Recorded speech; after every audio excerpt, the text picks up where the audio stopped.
যারা আমরা সৃষ্টিকর্তাবাদে বিশ্বাসী তারা মনে করি আমাদের জন্ম মৃত্যুটা উনার ইচ্ছাতে হয়, এখানে মানুষ তো নিমিত্ত মাত্র। সেখানে উগ্রবাদীরা যেভাবে সারা বিশ্বটাকে অশান্তির দিকে ঠেলে দিচ্ছে, সেই উগ্রবাদীরা কখনো টিকে থাকতে পারে নাই, তা আগামীতেও টিকে থাকতে পারবে না। ইনশাল্লাহ মানুষের শুভবুদ্ধির উদয় হবে, জয় হবেই হবে। নির্বাচনটা হতে যাচ্ছে আওয়ামী লীগ বিহীন, সেটা তাহলে ইন্ডিয়া মেনে নিতে বাধ্য হয়েছে বলে আমরা মনে করতে পারি, এক নম্বর দাদা। এবং পরবর্তীতে যেহেতু জয়শঙ্করের সাবজেক্টটা এখনো জীবিত আমাদের এখানে, আমি সেই নিয়ে মতামত জানতে চাই। উনি কি আসলে ব্যস্ততার কারণে আমাদের প্রধান উপদেষ্টার সঙ্গে দেখা করেননি, না প্রধান উপদেষ্টা দেখা করতে চাননি, নাকি অন্য কিছু যা স্বাভাবিক ঘটনা? এই দুইটা বিষয় একটু গৌতমদার কাছ থেকে শুনে দেন মেজর আক্তার সাহেবের কাছে যেতে চাই। জয়শঙ্করের যে প্রোগ্রাম ছিল, যে অনুষ্ঠান ছিল, তিনি প্রধান উপদেষ্টা ইউনূসের সঙ্গে দেখা করতে চাননি। এবং এটা ঘটনা, পাকিস্তানের যিনি স্পিকার ছিলেন তিনি দেখা করেছিলেন, কিন্তু জয়শঙ্কর দেখা করেন, এটা ঘটনা। প্রথম কথা হচ্ছে ভারত চায় যে একটা নির্বাচিত সরকার প্রতিষ্ঠিত হোক। এবার আপনি যদি বলেন, আমি এটা বলতে কোনো দ্বিধা নেই, ইউনূসের উপর ভারত জয়শঙ্করের না দেখা করাটা জয়শঙ্করের প্রতি ইউনূসের প্রতি অনাস্থা প্রকাশ, এটা বলতেই পারে, অস্বাভাবিক কিছু না। দ্বিতীয়ত হচ্ছে বাংলাদেশে একটা নির্বাচন হবে, সেই নির্বাচনে কারা অংশগ্রহণ করবে সেটা বাংলাদেশ ঠিক করবে, সবই ঠিক কথা। ভারত যেটা বলবে যে আওয়ামী লীগ ছাড়া নির্বাচন হওয়া উচিত নয়, এবং যে নির্বাচনটা হবে, যে আগের নির্বাচন বিএনপি ছাড়া নির্বাচনগুলো যদি মানে সেই ধরনের মানুষের প্রতিফলন না হয়ে থাকে, আজকে আওয়ামী লীগ যদি অংশগ্রহণ না করে, সেই নির্বাচনটা মানুষের আকাঙ্ক্ষার প্রতিফলন নয়, সেটা প্রমাণিত হবে, সেটা দেখা যাবে যখন হবে নির্বাচন। ভারত মেনে নিচ্ছে, এইটা মেনে নেওয়ার কোনো কারণ নেই। এবং ভারত এখনো বলবে যে আওয়ামী লীগ সহ নির্বাচন হোক। আওয়ামী লীগ যদি নিন্দিত হয়, তারা যদি উপেক্ষিত হয়, মানুষের উপর যে অত্যাচার করেছে বলে যেগুলো বলা হচ্ছে, প্যাসিদিবাদী অত্যাচার, তো মানুষ প্রত্যাখ্যান করবে তাকে, মানুষ তাকে ভোট দেবে না। তো মানুষ মানে তাকে কেন নির্বাচন থেকে বাইরে রাখতে হবে? কোনোদিনই আওয়ামী লীগ বলেনি যে বিএনপি নির্বাচনের বাইরে থাকুক। বিএনপি স্বেচ্ছায় সিদ্ধান্ত নিয়েছিল বাইরে থাকা, ফলে সে নির্বাচনে যে ভোটের পার্সেন্টেজ সেটা কমে যাওয়া, সেটা আওয়ামী লীগ অংশগ্রহণ না করলেও কমে যাবে, খুবই স্বাভাবিক ব্যাপার। তারপরে কি হবে না হবে, ভারতকে তো একটা বাংলাদেশকে নিয়ে চলতে হবে, এই বিষয়ে ঘটনা, সেটা বাংলাদেশের আভ্যন্তরীণ বিষয়, কাকে তারা নির্বাচনে দেবেন, করতে দেবেন দেবেন না। কিন্তু আলটিমেটলি তো ভারতের যে নিকটতম প্রতিবেশী, সেক্ষেত্রে জয়শঙ্কর তো সেটা বলেই এসছেন যে যদি ভারত কোনোভাবে আক্রান্ত হয় তাহলে ভারতে প্রত্যাঘাত করার অধিকার আছে, এটাও বলেছেন। এ বিষয়ে কিন্তু কোনো দ্বিধা করেননি। ভারত এখন যে ডিনাই করছে সেটা ভারত তখন করেনি। ভারত কেন তখন ইলেকশন গুলোকে মেনে নিয়েছিল? তখন যদি মেনে নিয়ে থাকে তাহলে বলা হয়েছে তাহলে এখনেরটা কেন মেনে নিবে না? ব্যাপারটা কিন্তু এই জায়গায় এসেছে। কি নেবে না সেটাই নির্বাচনের পরে দেখা যাবে। আগে তো বাংলাদেশের মানুষ আগে মেনে নিক, প্রথম জামায়াত ইসলামী বলুক যে নির্বাচনটা সঠিক হয়েছে, সেটা দেখি আর কি আমরা। এটা দেখার এখন প্রথম কথা, আমার নির্বাচন নিয়ে যখন হবে তখন দেখা যাবে, নির্বাচন হবে কি হবে না এখনো অনিশ্চয়তা আছে। যদি হয় তাহলে সেই নির্বাচনে আওয়ামী লীগের ক্ষেত্রে যখন যে ঘটনা ঘটেছিল, আওয়ামী লীগের ক্ষেত্রে তো আওয়ামী লীগ তো বলেনি, তারা চেয়েছিল একটা কেয়ারটেকার সরকারের অধীনে নির্বাচন হোক। আর কেয়ারটেকার সরকারের অধীনে নির্বাচন হয়েছে, বিএনপি তো গোহারা হেরেছিল, এটা ভুলে গেছে বিএনপি। বিএনপি তো গোহারা হেরেছিল কেয়ারটেকার সরকারের অধীনে।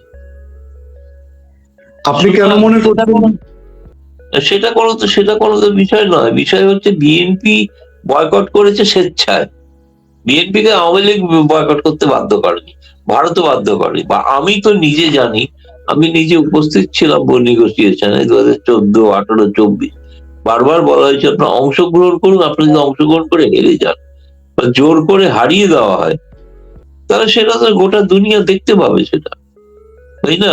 আপনি আওয়ামী লীগকে দাঁড় করাতে দেবেন না একটাই কারণে, আপনি জানেন আওয়ামী লীগের নিয়ে ভয় আছে, ভয় আছে। বাংলাদেশের 50% মানুষ আছে। আপনি মনে করছেন কারণ কি? কেন মনে হচ্ছে নির্বাচন নিয়ে সংশয় আছে?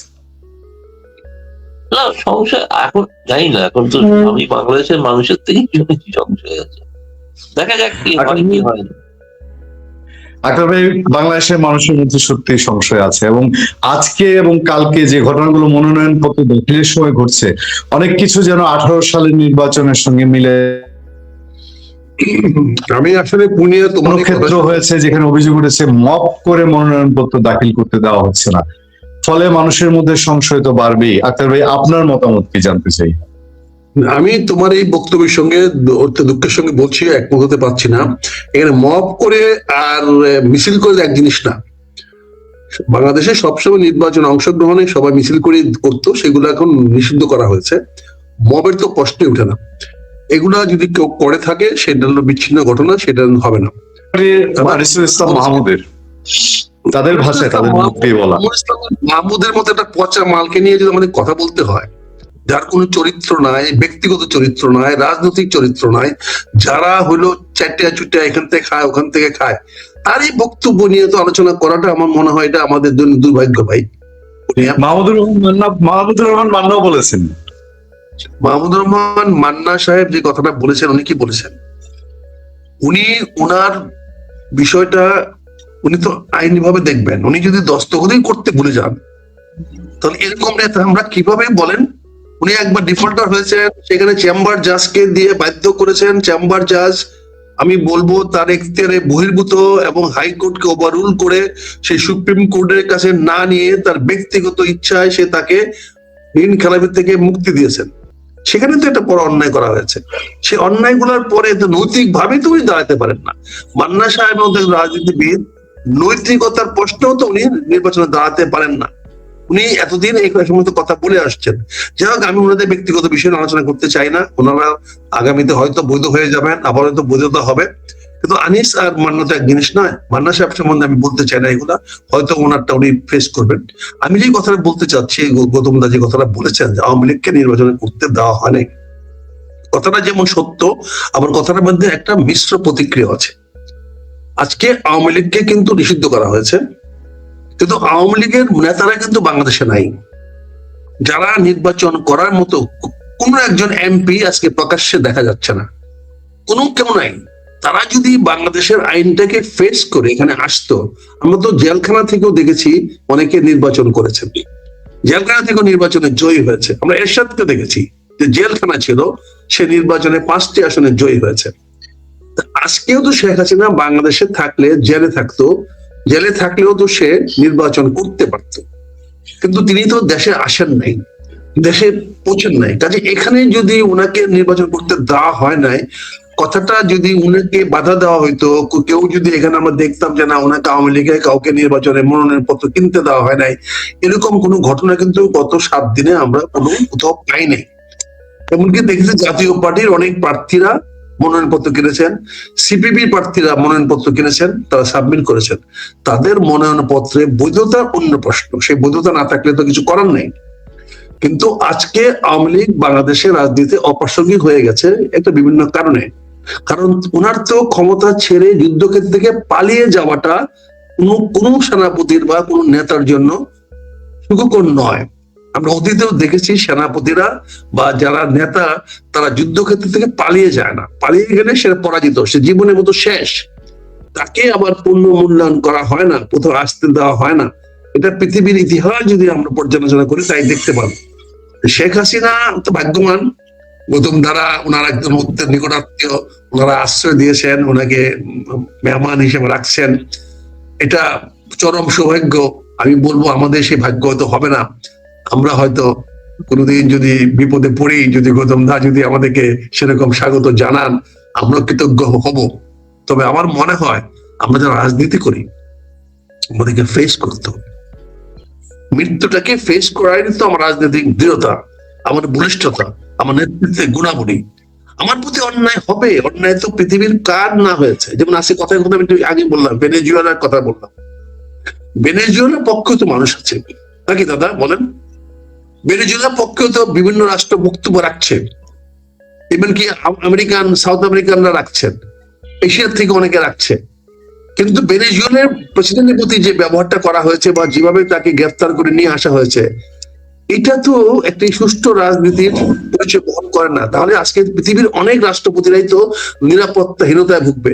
চিন্তা করুন তো, সিঙ্গাপুরের মতো একটা ছোট্ট রাষ্ট্রে যার কোনো সেনাবাহিনী নাই, তাকে যদি চীন উঠায় নিয়ে যায় তাহলে কি করবেন আপনি বলেন? সম্ভব হতে পারে। মালদ্বীপের কথা চিন্তা করেন, যদি ভারত যদি আপনি জেট পাঠায় মালদ্বীপের প্রেসিডেন্টকে উঠায় নিয়ে আসেন, মালদ্বীপের রেজিস্ট্রেশন দেওয়ার ক্ষমতা আছে? তাহলে তো রাষ্ট্রপতিরা নিরাপদ থাকবেন না, আমি বাংলাদেশে নিরাপদ থাকবো না। আমিও তো যদি ভারত যদি আমার এই দেশে পাঠাই, আমার ধরে নিয়ে যায় আমার রাষ্ট্রপতিদের বা প্রধানমন্ত্রীদের, এটা হতে পারে, গ্রহণযোগ্য হবে কোনদিন? এটাকে আমরা মেনে নিতে পারবো? বলি না, লোহা লোহাকে কাটে। লোহা কাটতে গেলে তো এখানে মানুষের জীবন হানি হয়। জীবন হানিটা তো আমরা মানবতার দিক থেকে বলছি যে এটা আমরা মানুষের জীবন হানি করে আমরা রাজনৈতিক ইচ্ছাটাকে প্রতিফলিত করতে চাই না। এটা আমাদের উগ্রবাদীদেরকে বুঝাইতে হবে, জানাইতে হবে। সেটা যে কোনো ধর্মের হোক, উগ্রবাদীরা কখনোই সাধারণ জনগণের ইচ্ছার প্রতিফলন করে না। হ্যাঁ, এটা উচ্ছ্বাস তো বাড়ে। আপনার সিনেমাতে যখন হেলিকপ্টার থেকে পড়ে গিয়ে পাথরের মধ্যে পড়ে যখন হিরো মরে না, এবং সেই সিনেমা যখন হিট করে, তাই না, তখন কি হবে? মানুষ তো সেগুলোকে বিশ্বাস করতে চায় না। বলেন, কেউ চিন্তা করতে পারে হেলিকপ্টার থেকে পড়ে পাথরের মধ্যে পড়ে বেঁচে থাকবে? এটা তো আমরা সিনেমা দেখি, সেই সিনেমা বিশ্বাস করে, সেটা সুপার ডুপার হিট করে। সাধারণ মানুষ সেটা আনন্দ পেতে চায়, অনেক সময় আমাদের অনেক কথা আনন্দ পেতে চায়। একটা রক্তের দাগ দিলে মানুষের মধ্যে একটা উন্মাদনা সৃষ্টি হয়। কাজে আমি বলছি দাদা, নির্বাচনটা 12 তারিখে হবে। এই ব্যাপারে আমি আপনাদের সহযোগিতা চাই, আমি সবার সহযোগিতা চাই। আবার জামাত ইসলাম দৃঢ় প্রতিজ্ঞ তার নির্বাচন নিয়ে, তারা সব নিয়ে তাদেরকে প্রশ্ন করেছিল আমাকে যে 12ই ফেব্রুয়ারি নির্বাচনটা হবে কিনা, সরাসরি উত্তর চেয়েছিলেন। আমি ওনাকে সরাসরি উত্তরটা দিয়েছি, এই জন্য বলছি যে 12 তারিখে নির্বাচনটা হবে। এবং আমি যতটুকু ভিতর বাইরের বা যে খবর জানি বা রাষ্ট্রের খবর রাখি, তাতে আমাদের সামনে 12ই ফেব্রুয়ারি নির্বাচনের কোনো বিকল্প নাই। নির্বাচনটা হোক, হলে পরে আমাদের অনেক সমস্যা। আমি দাদাকে একটা তির্যক প্রশ্ন করতে চাই। দাদার কাছে কি এমন মনে হচ্ছে যে যেহেতু ভারত চেয়েছিল যে আওয়ামী লীগ সহ নির্বাচন হোক, এখন ডক্টর ইউনূস যেহেতু এটা শুনেনি নেই কোনোভাবে, সেই ক্ষেত্রে এটা কি ইগোস্টিক দিক থেকে দাদা মনে হচ্ছে যে আচ্ছা দেখে নেই নির্বাচনটা কিভাবে হয় বা হবে না, সেই লজিকটা বেশি কাজ করছে বা নেগেটিভ লজিক কাজ করছে, বা ভারতের মানুষের মধ্যে এটা ছড়িয়ে আছে? আমি যদি দাদা এরকম ভাবে দেখি, ভুল হবে কি? না, দেখার কিছু নেই। ধরুন, এর অতীতে তো বিএনপি ছাড়াও নির্বাচন হয়েছে, জামায়াত ছাড়াও নির্বাচন হয়েছে। এখন বাংলাদেশের এইরকম, বাংলাদেশের এটা একটা অভ্যাস, এটা একটা প্র্যাকটিস। আওয়ামী লীগ যার জন্য বাংলাদেশের সৃষ্টি, তাকে বাদ দিয়ে একটা নির্বাচন, সেটা যাই ঘটুক, সেটা ভারত বলে যাবে কনস্ট্যান্ট যে আওয়ামী লীগ সহ নির্বাচন হোক। যদি না হয়, তারপরে জোর করে যদি একটা নির্বাচন করানো হয়, এবং যে নির্বাচনটা হবে সেই নির্বাচনটার পরেও তো একটা সরকার প্রতিষ্ঠিত হবে। সুতরাং সেই সরকারের সঙ্গে ভারত সম্পর্ক রাখবে এবং যোগাযোগ রাখবে, এই বিষয়ে তো কোনো সন্দেহ নেই।